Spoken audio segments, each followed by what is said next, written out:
moi, je commencerai par m'honorer d'être d'avoir été choisi comme parrain de cette activité, puisque c'est une activité qui est noble. Hein. Je pense que je profite du micro pour renouveler ma profonde gratitude aux autorités qui ont fait le déplacement chez l'ambassadeur, l'honorable député. Quant au fait de parler de notre rôle et de notre responsabilité, dans ce qui est présenté comme projet, je pense que ce sont des projets phares et notre rôle, c'est d'aller vers ce qui existe déjà, puisque vous, ce que vous avez réussi, c'est que Précieux Caire a réussi à mettre en place un fondement solide pour aller le plus loin possible.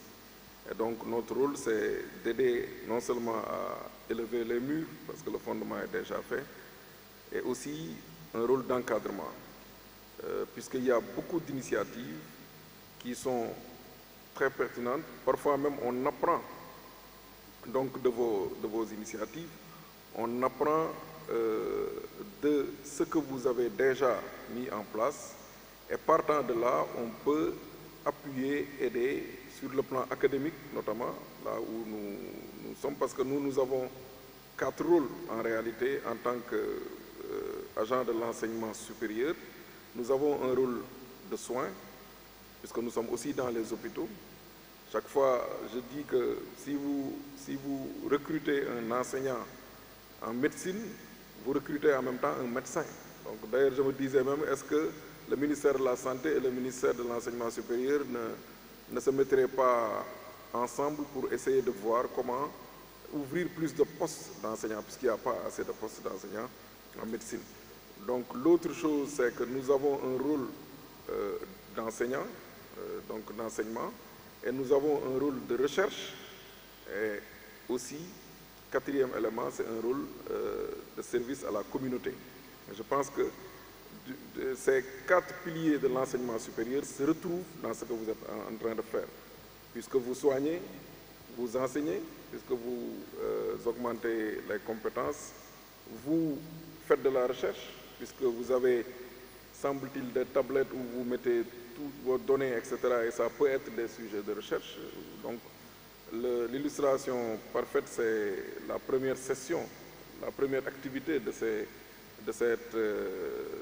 session, c'est tout simplement les communications orales, c'est des fruits de vos recherches. Quatrièmement, le service à la communauté, vous ne faites que cela tout le temps. Et donc, ça permet de vraiment dire que nous sommes dans la même phase. Et c'est bien parce que quand on est étudiant en médecine, quand on est jeune praticien et qu'on est ensemble avec une diversité d'origine, etc., en fait, vous êtes en train de passer les meilleurs moments de vos vies. Puisque après cette période, il y aura pour certains le mariage, il y aura les enfants, il y aura d'autres paradigmes. Là, vous êtes vraiment en train de passer les meilleurs moments de vos vies. Et au lieu de les utiliser pour faire, vous les utilisez en faisant des œuvres utiles. Et c'est extrêmement important. Je pense que non seulement ces initiatives doivent être encouragées, mais aussi vous devez vous battre pour qu'il y ait une pérennisation de cette activité-là. C'est extrêmement important et je ne doute pas que cela puisse se faire. Les projets que vous nous avez soumis, il y a beaucoup de points positifs, notamment lorsqu'on regarde le projet IET sur les maladies non transmissibles. Il y a le volet de prévention. La prévention, c'est extrêmement important puisque le volet curatif est certes important puisqu'à l'échelle d'un pays, quand même, il faudrait que nous disposions de tout l'arsenal thérapeutique pour toutes les pathologies, puisque ça, monsieur l'ambassadeur a rappelé tout à l'heure l'épisode de la Covid, puisqu'à un moment, on ne pouvait même plus évacuer. Donc, il faut qu'on ait tout sur place, c'est important. Mais puisque c'est des soins coûteux, il faut tout faire pour que toutes les personnes n'aient pas besoin de ces soins-là. Et comment faire cela? C'est la prévention. Et la prévention est extrêmement importante. Et ça va, la prévention, pour prévenir les maladies non transmissibles, il faut une approche multisectorielle. C'est une erreur que de penser que c'est juste un problème de santé. De santé juste. Ce n'est pas la santé, il y a le sport. Vous avez montré des randonnées pédestres, ce qui est important. La nutrition. Donc, parce que il y a un de nos maîtres qui disait que nous creusons nos tombes avec nos dents. Puisque avec une mauvaise alimentation, on développe des maladies non transmissibles et c'est ça qui va constituer le lit de pathologies qui vont malheureusement entraîner des complications extrêmement importantes. Nous avons toute la problématique des AVC, des crises cardiaques, etc., qui sont des fléaux actuellement dans nos zones. Donc, et ça rejoint le deuxième projet, c'est le projet Yakar, puisque vous êtes entré dans l'école chez les tout petits, mais vous y êtes entré avec des projets d'hygiène. Je pense qu'il ne faut pas oublier que c'est en ce moment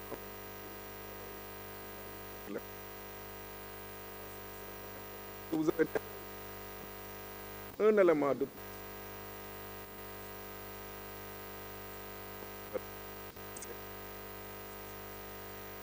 alimentation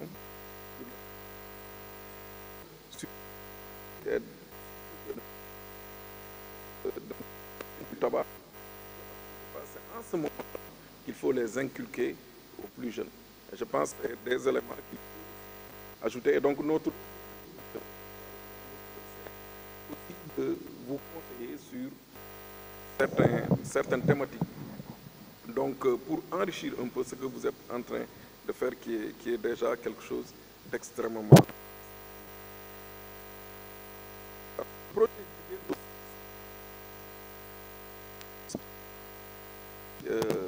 la santé de la mère et de l'enfant et de l'adolescent est une problématique donc extrêmement cruciale dans nos pays. Malheureusement, on meurt encore en donnant la vie, donc ce qui normalement ne doit plus exister. Et il y a une division au niveau du ministère de la Santé, division de la maladie, des maladies de la mère et de l'enfant et de l'adolescent. Je pense que nous pouvons aussi servir de relais entre votre association et donc cette division-là, avec l'aide de l'autorité qui est là, notamment l'honorable député. Je pense que c'est important. Alors, il y a aussi l'autre activité qui souvent est une activité attractive, puisque chaque fois, quand on fait des campagnes médicales, il y a beaucoup de monde, on offre des médicaments, etc. Je pense que parfois on dit que ça ne sert pas à grand-chose, puisqu'on donne un médicament pour calmer les maux de tête, etc. Mais vous avez réussi à rendre ça utile, parce qu'à l'intérieur de ça, vous attirez les gens, mais vous mettez de la sensibilisation dedans. Et ça, c'est extrêmement important. Moi, je pense que la sensibilisation que vous faites lors des campagnes médicales ont plus de portée que le fait de donner des médicaments.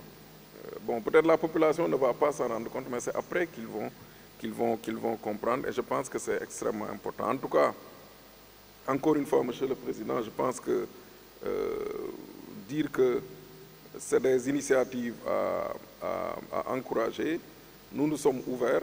Je pense que la section Précieux Care de Saint-Louis nous avait contactés pour capaciter les professionnels de santé à la lecture de l'électrocardiogramme, puisque c'est un outil qui peut sauver des vies tout de suite. Et ça me ramène un peu dans le projet Yakar, de mettre aussi comme élément la réanimation cardiopulmonaire, les sujets jeunes, quelqu'un qui tombe, etc. Donc c'est des modules qu'on peut développer ensemble et qui peuvent être très utiles, puisque ça sauve tout de suite une vie. Hein. Donc ça sauve tout de suite une vie, donc c'est quelques éléments pratiques. Vraiment, c'est ça notre rôle et notre responsabilité, c'est de vous encadrer, de vous encourager et de vous appuyer, puisque vous êtes en train de nous aider dans notre travail. Et nous avons en fait les mêmes objectifs, en fait, les mêmes objectifs professionnels. J'ai cru comprendre que vous appelez vos membres précieux, n'est-ce pas? Bon, je pense qu'actuellement, on peut dire que nous tous, vous avez des précieux profs maintenant, donc entre guillemets. En tout cas, je m'autoproclame précieux Adama Kane, voilà.